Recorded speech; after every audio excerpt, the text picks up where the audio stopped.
Assalamualaikum warahmatullahi wabarakatuh. Aku Dwi Rahayu, aku salah satu leader di Oriflame.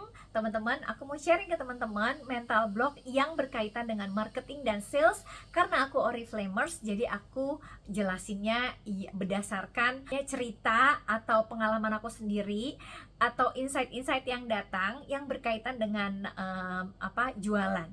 Terutama buat teman-teman member baru yang merasa belum bisa jualan banyak atau yang baru mau mulai udah gimana gitu ya. Ya insya Allah dari video ini teman-teman jadi jembar pikirannya, jadi mendapat masukan, dan kalau udah dipraktekin bakalan lancar jualannya. Oke, langsung aja kita mulai. Let's go. Jadi nomor 1, biasanya mental blocknya itu adalah takut ditolak, teman-teman. Iya kan? Oke, takut ditolak. Kenapa masih takut? Iya kan?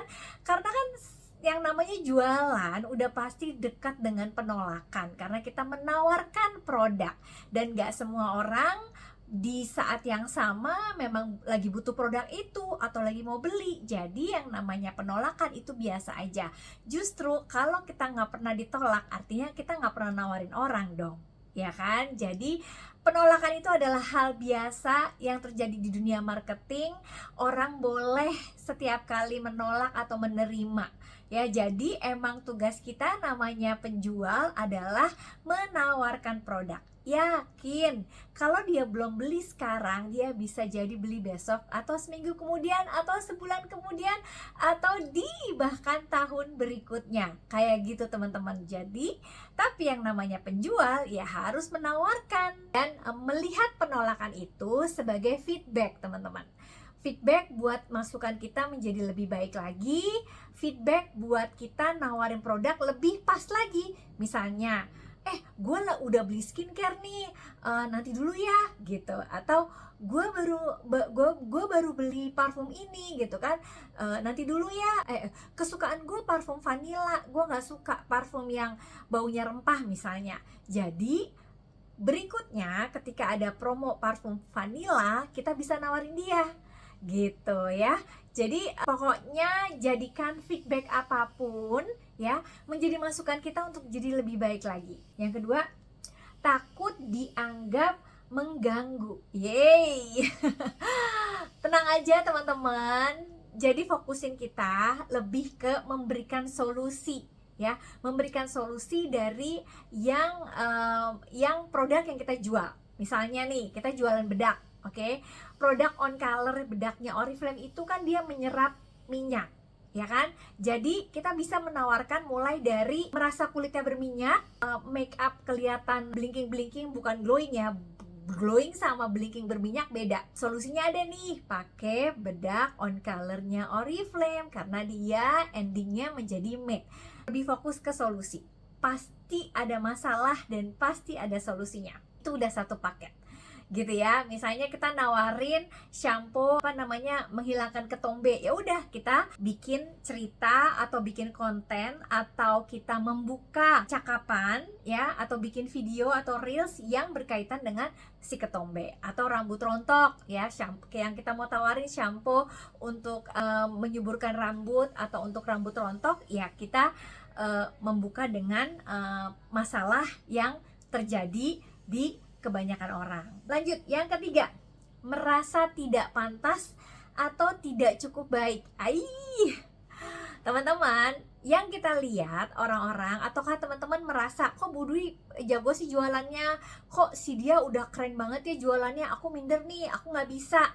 Tenang teman-teman, semua orang itu mulai pasti dari yang dulunya mungkin gak seperti yang sekarang teman-teman lihat gitu ya. Dan mereka itu bisa jadi jago jualan, bisa jadi bagus jualannya, luber, laris setiap bulan. Yaitu karena dia berproses, karena dia udah jualan dari kapan tahu gitu ya. Kalau aku juga jualan udah dari tahun September 2015 aku join Oriflame. Mungkin aku baru benar-benar jualan itu di sekitar 2016 gitu ya. Karena dulu aku juga orangnya yang gengsi jualan, gak bisa jualan gitu. Tapi aku terus mau belajar, mindset aku tentang jualan itu aku benahin, aku praktekin, dan aku sekarang nyaman banget. Jadi sekarang nih buat teman-teman yang merasa baru, yang merasa belum jago, nggak apa-apa, itu wajar ya.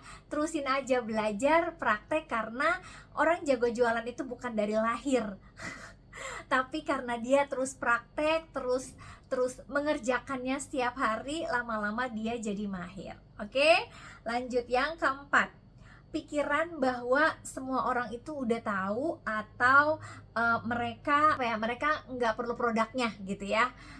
Lagi ya teman-teman, gak usah berprasangka yang gimana-gimana teman-teman. Terusnya kan banyak banget ya, sekalipun dia kalau aku nih, yang aku syukuri adalah aku jualan produk Oriflame tuh yang banyak banget variannya, ya kan? Dari ujung kaki sampai ujung kepala kita ada produknya. Dan marketnya kita alhamdulillah juga luas, mulai dari anak kecil, baby, sampai orang tua itu bisa pakai produknya Oriflame. Tinggal disesuaikan dengan kebutuhannya aja. Jadi sekalipun aku tinggal di mana gitu ya, di lingkungan yang mungkin deket sama toko kosmetik, atau di deket pasar gitu ya, atau teman-temanku udah pakai produk lain gitu ya, pasti teman-teman, gak semua orang itu menolak kita. Selalu ada orang yang, ya si A butuh parfum, si B butuh lipstick, si C butuh skincare, body care, si E butuh hair care. Enak kan gitu ya. Jadi salah satu siasatnya adalah kita harus punya jualan yang varian, dan kita pun juga harus tahu banyak tentang produk yang kita jual, sehingga kita, kalau misalnya orang dia udah baru beli parfum, kita jualan kosmetik. Kalau dia udah beli parfum, udah beli kosmetik, kita tawarin skincare. Kalau dia udah beli parfum, kosmetik, skincare, kita bisa tawarin body care, hair care, well-being. Banyak kan? Dan pasti kalau kita konsisten, kalau kita terus menabur kebaikan, ada aja orang yang beli. Oke, yang kelima, takut tidak mencapai target. Teman-teman, aku lurusin dulu ya. Target itu adalah kita yang tentuin sendiri. Kenapa kita harus punya target? Supaya kita semangat ngerjain sesuatu. Karena itu jadi indikator kita berhasil atau tidak. Dan target itu yang bikin kita jadi, otak kita jadi berpikir bagaimana caranya supaya kita nyampe ke target itu. Dan kalau kita sudah mikir, berarti kan kita akan ada action kan, ada apa yang mau kita lakuin.